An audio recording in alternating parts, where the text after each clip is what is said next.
Getugd an ar dúna détha.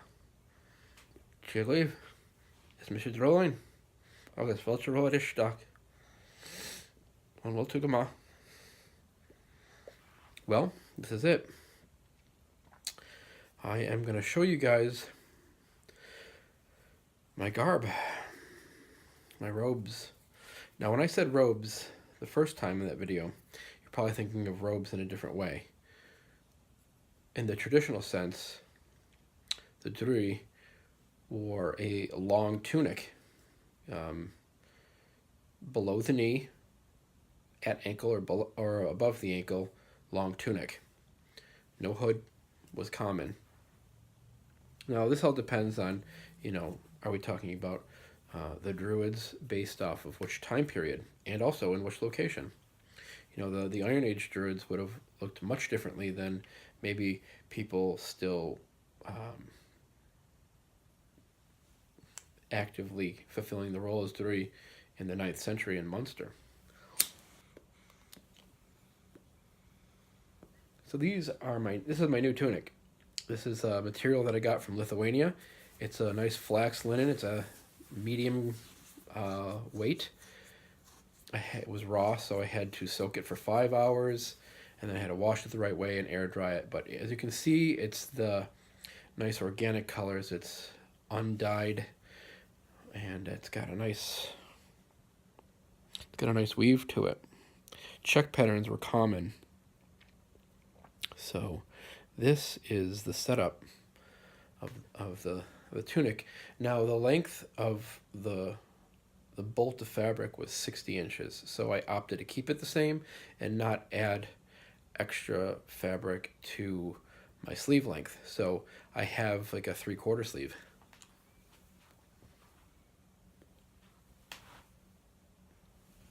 Which is nice because it frees up the hands when you're doing stuff.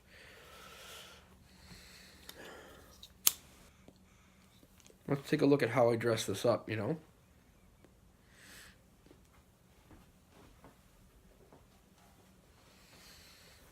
I have my tablet woven belt that I had made in Ireland, and the arms, and a custom belt pouch.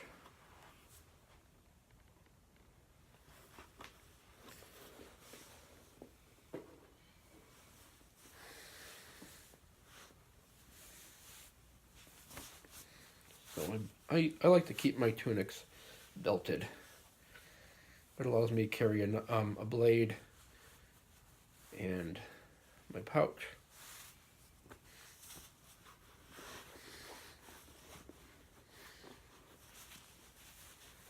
I'll give you the simple look.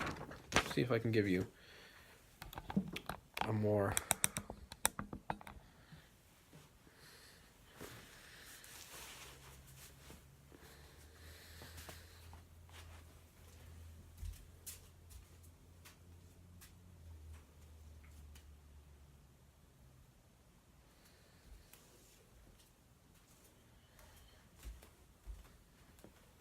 So that's pretty much what we got going on.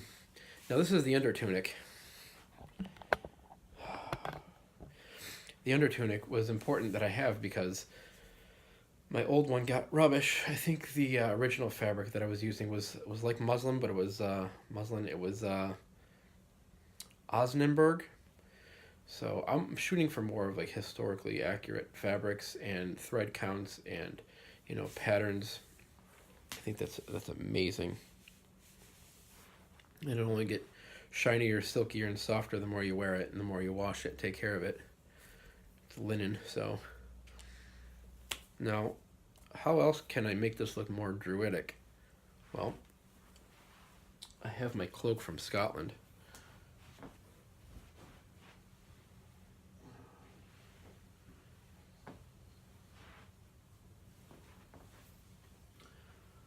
Let me grab my brooch real quick. Okay.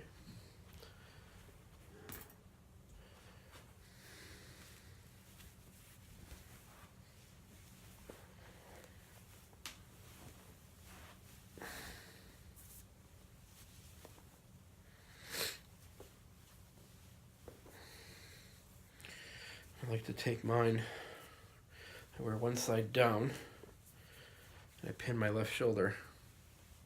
Pinning left shoulder seems like it's pretty common throughout the historical texts.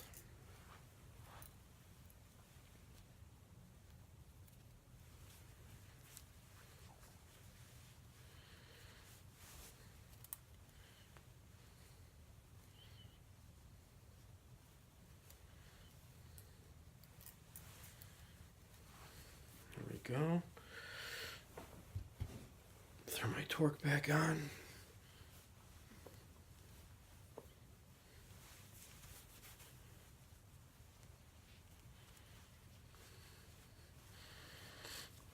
Now, to me, this is probably the most historical and most comfortable way to wear what I wear.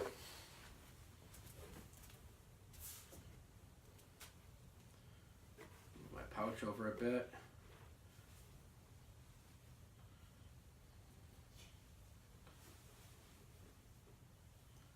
And that's that. So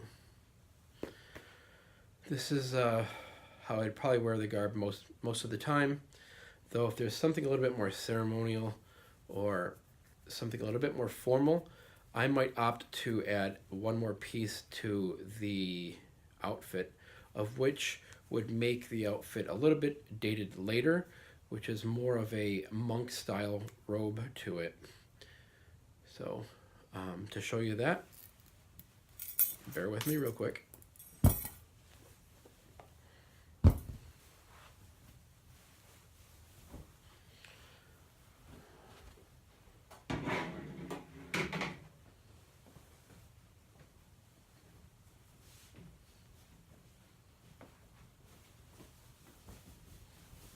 Okay.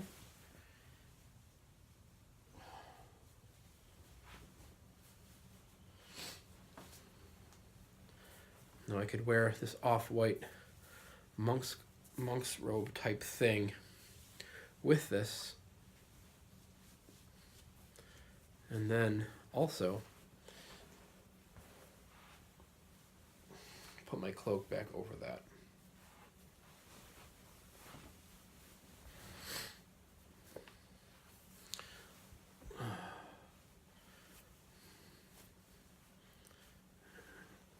And obviously I would pin that, but this will give you a feel for what it looks like.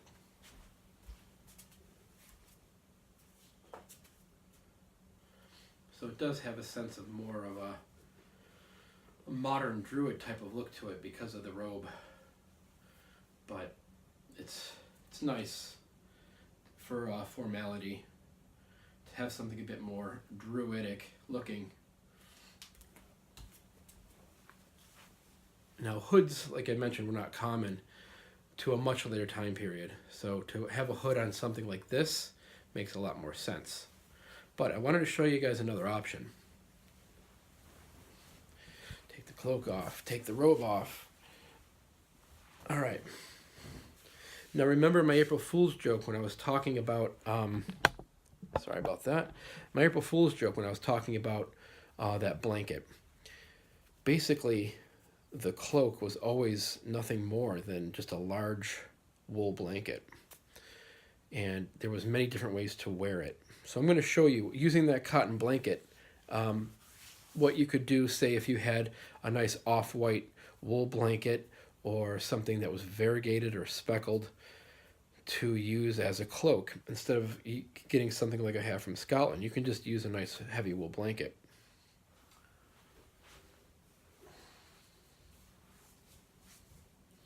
Okay, now what we have here is that same cotton blanket, and I have it folded into a third. It's not halfway, the third. Okay, so you'd fold your wool blanket into a third, leaving the flap on the outside.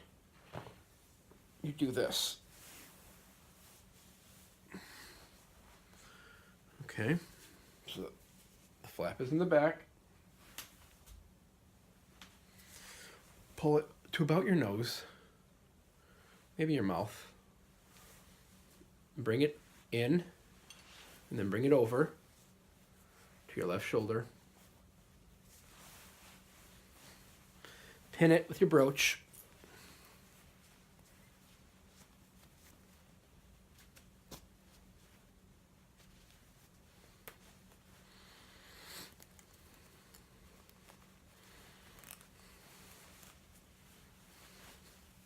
And that creates the hood. That's why they didn't have a need for a hood, because of how they wore their cloaks. You could create the hood, and it's a multi-purpose garb when you have something like this. Plus, if it's a wool blanket, these are layers of wool over your chest and over your back, because it's, you know, like that. Now, if the weather gets inclement, you just pull it up. So something like this, if a wool blanket, was traditionally worn definitely during the Iron Age. So let me just show you what this looks like from afar.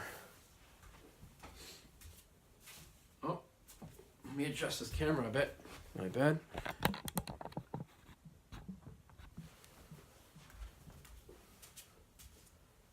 So you have something like this.